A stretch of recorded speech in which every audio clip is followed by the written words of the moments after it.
These are live pictures coming to you from Amethi of the Big Bang BJP rally in Rahul Gandhi's constituency in the closing stage of campaigning for 8th phase of elections. Narendra Modi in Rahul Gandhi's home turf with BJP candidate Smriti Irani, who's challenging Rahul Gandhi this time for the Lok Sabha election. BJP's Prime Ministerial candidate has just reached the rally venue. He will be speaking shortly. Remember, campaigning draws to a close at 5 this evening. So before that, Narendra Modi will be addressing people of Amethi for this rally.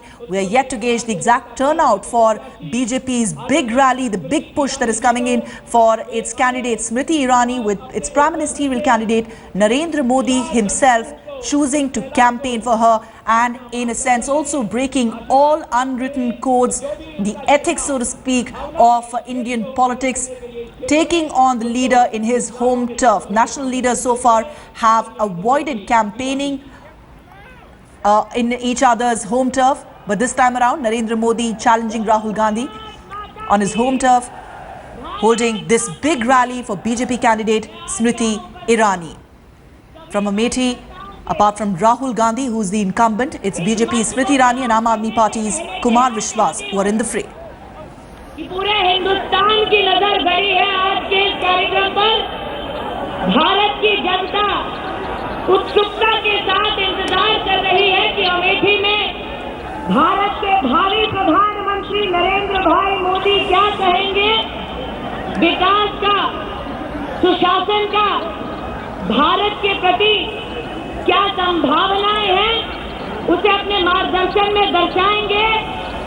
लेकिन इन 25 दिनों के प्रचार में गांव-गांव, गली-गली जो आवाज अमेठी में गूंजी है, आज वही आवाज पूरा भारत भी सुने। इस मंच से, इस मैदान से हम कहें कि अमेठी है तैयार अब की बार। मंच पर विराजमान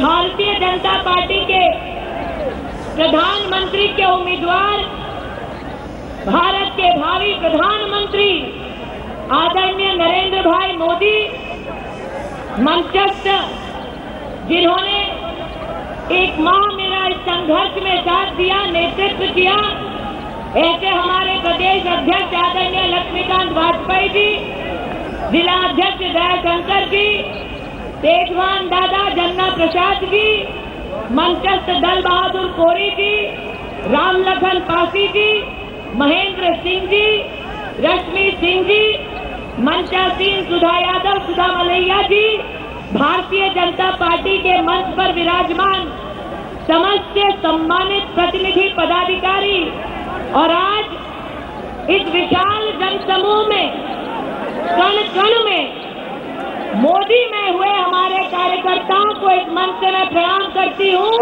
आप सबका वंदन एवं अभिनंदन करती हूँ। ये चुनाव अमेठी के इतिहास में सबसे महत्वपूर्ण चुनाव है, क्योंकि लोगों को ये कहीं न कहीं शक था, संदेह था कि ये गांधी परिवार का गढ़ है। जब प्रत्याशी के रूप में मेरी घोषणा हुई, तब कुछ पत्रकारों ने मुझसे कहा कि आपने राहुल को ललकारा है। मैंने कहा नहीं भैया, अमेठी की जनता ने हमें पुकारा है। और आज जो जन सैलाब यहाँ उपस्थित है, वो सत्ता के मोह में यहाँ विराजित नहीं है। आज जो जन सैलाब यहाँ उपस्थित है, वो मात्र एक मंशा के साथ यहाँ आया है कि आदरणीय नरेंद्र भाई मोदी देश के प्रधानमंत्री बनने के बाद देश में विकास की गंगा किस प्रकार से बहाएंगे, किस प्रकार से हर नौजवान, हर बेटी, हर परिवार का वो सपना पूरा कर पाएंगे। आज उसी का साक्षात अमेठी के नौजवान, अमेठी की जनता दर्शन करने आए। मुझे आज भी याद है कि जब प्रचार की शुरुआत हुई तो कई लोगों ने हम पर कटाक्ष किया। जब प्रचार की शुरुआत हुई तो कई लोगों ने हमसे कहा कि ये गांधी परिवार का गढ़ है तो स्वर्ग से कम ना होगा। लेकिन आज मैं उनसे कहना चाहती हूँ कि भैया स्वर्ग में गड्ढे नहीं होते। आज मैं उनसे कहना चाहती हूँ कि स्वर्ग में बिजली नहीं जाती। लेकिन बार बार कांग्रेस पार्टी से अमेठी की जनता के दिल में उत्पन्न हुए विकास के प्रश्नों का जब जब मैंने सार्वजनिक स्तर पर उद्बोधन किया, उल्लेख किया, तो सवाल के एवज में आज तक जवाब नहीं मिला। इसलिए आज इस मंच से अमेठी पूछे एक सवाल कि वर्षों से इस जनता को रिश्तों के बोझ के तले दबाकर वोट लिया गया, लेकिन इस परिवार को कभी भी वो लोग जो सपना दिखाते रहे, इस परिवार के लिए कभी भी उस विकास के सपने को साकार न कर सके। बार बार एक एक विधानसभा का प्रश्न पूछा हमने। आज सुबह जायज के कुछ प्रतिनिधि हमारे